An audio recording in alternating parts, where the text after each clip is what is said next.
তিনি ছিলেন মধ্যম আকৃতির সুঠাম দেহের অধিকারী একটি মানুষ। তার চুলগুলো ছিল ঘাড় পর্যন্ত প্রলম্বিত, হালকা হালকা কোঁকড়ানো।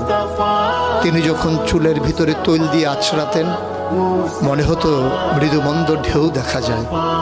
তার কপাল ছিল চওড়া, ভ্রুগুলো ছিল জোড়া ভ্রু, ধনুকের মতো বাঁকা। চোখের পাতাগুলো ছিল ফুটন্ত গোলাপের গোলাপি রঙের এক একটি পাপড়ির মতো।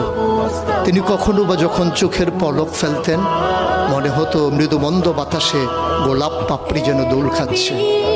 তার চোখের সাদা অংশ ছিল রক্তিমাভ সাদা, কালো অংশ ছিল কৃষ্ণ কালো। তার নাকটা ছিল খাড়া, নাকের ছিদ্রগুলো ছিল ছোট ছোট। নাকের নিচে ছিল সরু চিকন গোঁফ, গোঁফের নিচেই সেই গোলাপি রঙের ঠোঁট। তার ঠোঁটগুলো যখনো কখনো বা মুচকে হাসত, গোটা পৃথিবীর মানুষ অবাক বিস্ময়ে দেখত গোটা পৃথিবীতে যেন বিজলি চমকিয়েছে।